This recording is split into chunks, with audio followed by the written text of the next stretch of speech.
video kali ini kita akan melihat pelajaran matematik SPM kebarangkalian peristiwa bergabung bahagian yang kedua. Dalam bahagian yang kedua, kita akan melihat berkenaan dengan peristiwa bergabung, peristiwa bersandar dan peristiwa tak bersandar. Apakah yang dimaksudkan dengan peristiwa bergabung? Peristiwa bergabung adalah keadaan di mana dua peristiwa berlaku secara serentak ataupun berturutan. Peristiwa bersandar pula adalah dua peristiwa yang bergantung di antara satu sama lain. Dengan ini, nilai kebarangkalian peristiwa yang berturutan bergantung kepada peristiwa yang pertama. Contohnya, sekiranya kita mempunyai 3 kad yang kita letakkan dalam satu bekas bertanda 1, 2 dan 3. Apabila kita mengambil satu kad daripada bekas itu secara berturutan dalam keadaan selepas daripada cabutan yang pertama, kad itu kita tidak masukkan semula ke dalam bekas. Dalam kes ini, dia adalah merupakan peristiwa yang bersandar. Ini adalah kerana apa yang diperolehi ketika cabutan kali yang kedua bergantung kepada cabutan kali yang pertama.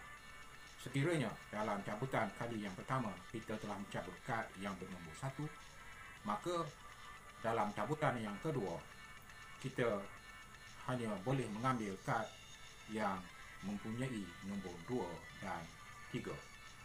Begitu juga sekiranya kad yang kita ambil itu mempunyai nombor 2 ataupun 3.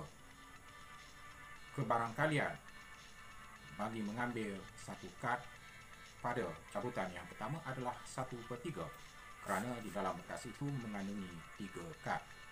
Tetapi dalam cabutan yang kedua, kebarangkalian untuk mengambil salah satu kad itu hanya 1/2 kerana dalam bekas itu hanya mengandungi 2 kad. Apakah yang dimaksudkan dengan peristiwa tidak bersandar? Peristiwa tidak bersandar adalah dua peristiwa yang berlaku yang tidak bergantung antara satu sama lain. Peristiwa yang kedua tidak bergantung kepada peristiwa yang pertama.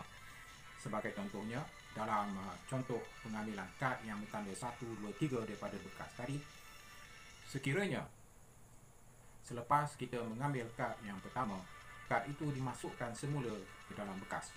Kebarangkalian untuk kita mendapatkan kad sama ada yang bertanda dengan nombor 1, 2 ataupun 3 adalah 1/3. Dalam cabutan kali yang kedua, kebarangkalian untuk mendapat satu kad yang bertanda 1 masih 1/3 kerana dalam bekas itu mempunyai 3 kad. So, peristiwa ini kita katakan sebagai peristiwa tak bersandar. Terdapat beberapa formula penting untuk kebarangkalian yang perlu dikuasai oleh pelajar. Formula yang pertama adalah formula umum untuk mengira kebarangkalian. Kebarangkalian berlakunya suatu peristiwa A adalah sama dengan bilangan berlakunya peristiwa A dibahagikan dengan jumlah peristiwa yang berlaku ataupun yang kita panggil sebagai ruang sampel. Sebagai contohnya, dalam lambungan dadu yang adil, satu dadu yang adil mempunyai 6 permukaan, setiap satu permukaan bertanda 1, 2, 3 hingga 6. Kebarangkalian untuk mendapat permukaan yang bertanda 1 katakan dalam satu lambungan dadu, jadi bilangan permukaan yang bertanda 1 perlu dibahagikan dengan jumlah permukaan yang ada. Jadi kebarangkalian untuk mendapat 1 adalah 1/6. Selain daripada itu, hukum yang kedua, formula yang kedua adalah kebarangkalian berlakunya dua peristiwa secara serentak. Kebarangkalian A dan B, ia adalah sama dengan kebarangkalian A darabkan dengan kebarangkalian B. Formula ini kita gunakan untuk mengira kebarangkalian peristiwa yang bergabung, sama ada peristiwa itu bersandar ataupun tidak.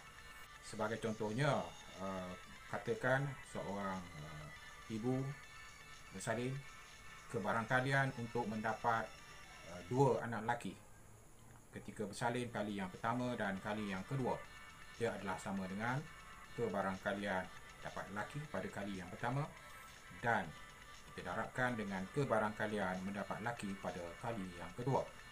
Jadi ia adalah sama dengan 0.5 ataupun 1/2, itu kebarangkalian untuk kali yang pertama, darabkan dengan 1/2 kebarangkalian pada kali yang kedua.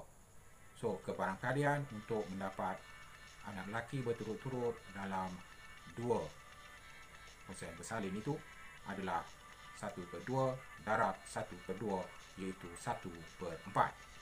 Satu lagi formula adalah formula untuk mengira kebarangkalian berlakunya peristiwa A atau peristiwa B. So, untuk mengira kebarangkalian peristiwa A atau B berlaku, dia adalah sama dengan kebarangkalian berlakunya peristiwa A tambahkan dengan kebarangkalian berlakunya peristiwa B. Sebagai contohnya, katakan dalam satu kejadian ataupun peristiwa seorang ibu bersalin, kebarangkalian si ibu bersalin melahirkan anak lelaki atau perempuan. Jadi kebarangkalian untuk melahirkan anak lelaki adalah 1/2, kebarangkalian untuk melahirkan anak perempuan adalah 1/2 juga. Jadi dalam satu kelahiran, kebarangkalian untuk melahirkan anak lelaki atau anak perempuan adalah 1/2 tambahkan dengan 1/2. Kita akan dapat nilai dia 1. Nilai 1 maknanya pasti.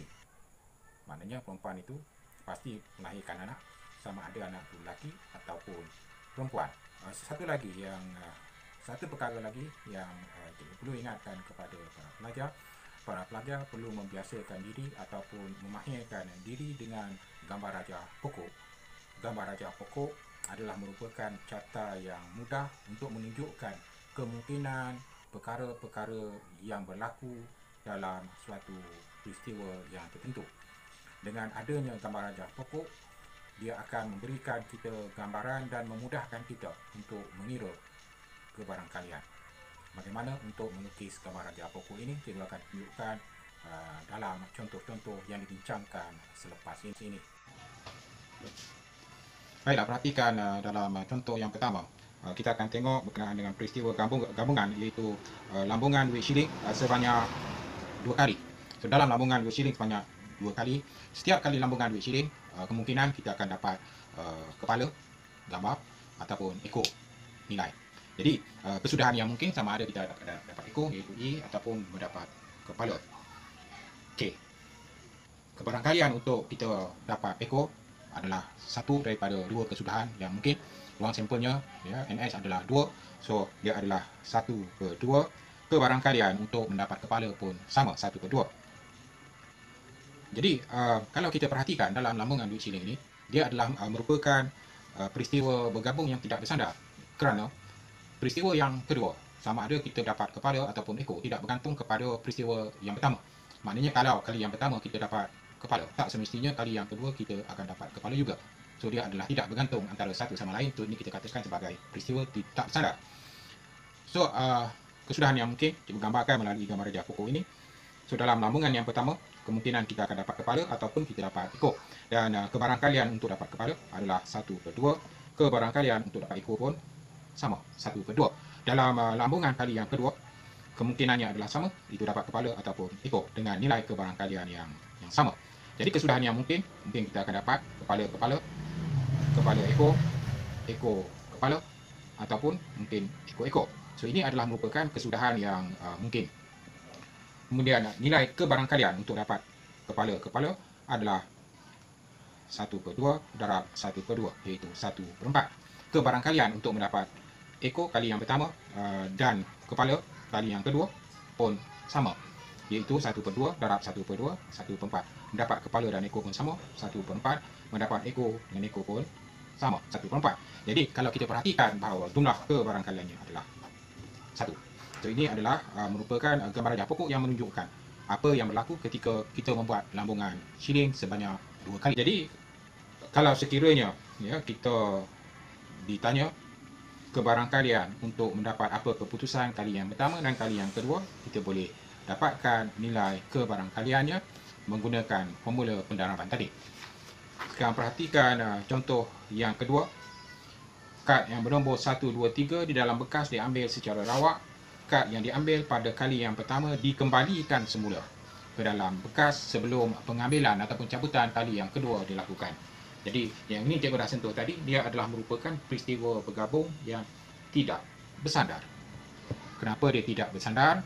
Kerana peristiwa ataupun keputusan untuk kita mendapat kesudahan untuk cabutan pada kali yang kedua tidak dipengaruhi oleh kali yang pertama.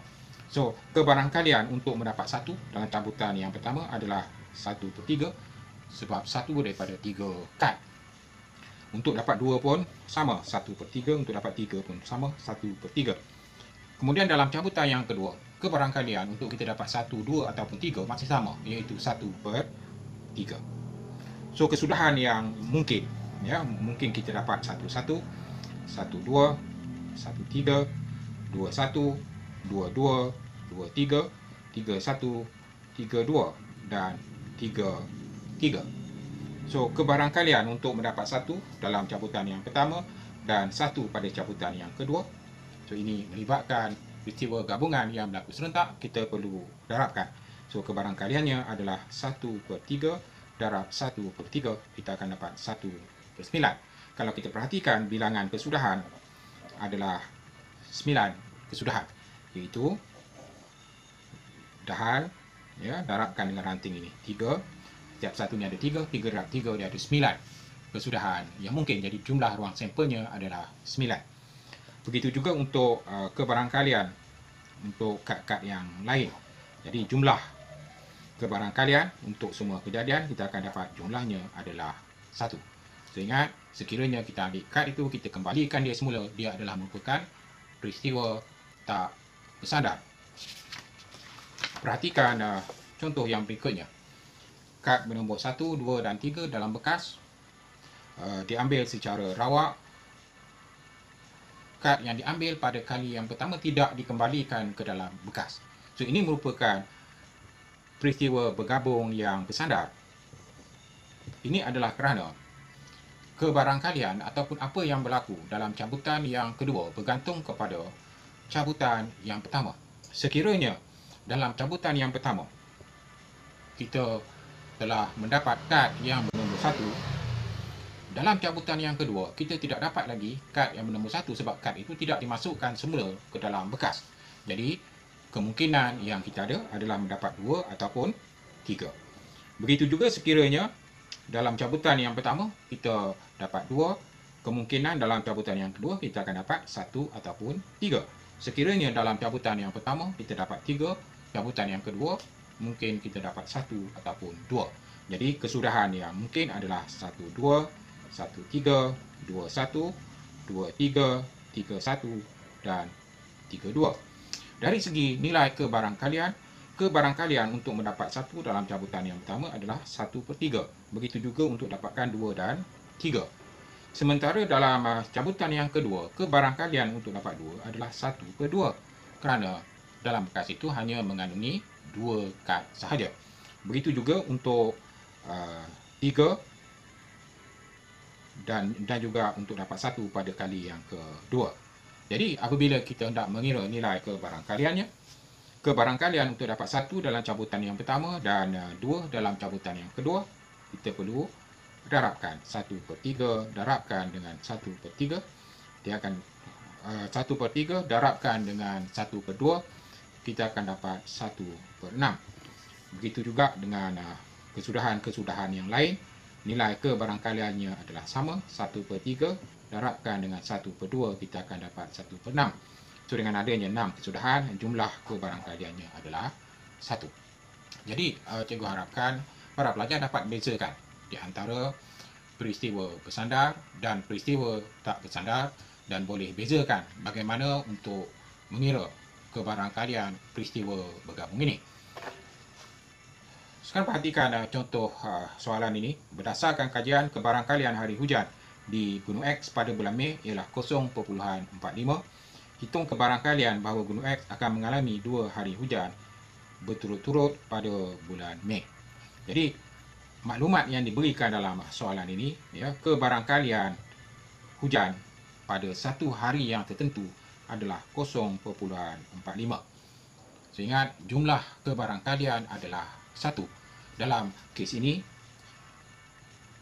Kejadian yang mungkin adalah sama ada hujan ataupun tidak. Jadi sekiranya kebarangkalian hujan adalah 0.45, kebarangkalian tidak hujan, perhatikan saya gunakan tanda bar di atas di situ, tidak hujan adalah 0.55, iaitu 1 tolakkan dengan 0.45. Dan dalam soalan ini, kita dikendaki mencari kebarangkalian hujan 2 hari berturut-turut. So, kebarangkalian hari yang pertama hujan dan hari yang kedua pun hujan. So, dalam pengiraan mudah, ini melibatkan peristiwa gabungan tidak bersandar. Jadi, dia akan sama dengan kebarangkalian hujan pada hari yang pertama darabkan dengan kebarangkalian hujan pada hari yang kedua, iaitu 0.45 darabkan dengan 0.45. Para pelajar boleh gunakan kalkulator untuk dapatkan jawapan ini.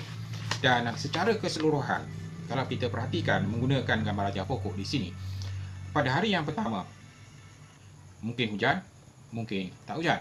Kebarangkalian hujan adalah 0.45 dan kebarangkalian tidak hujan adalah 0.55.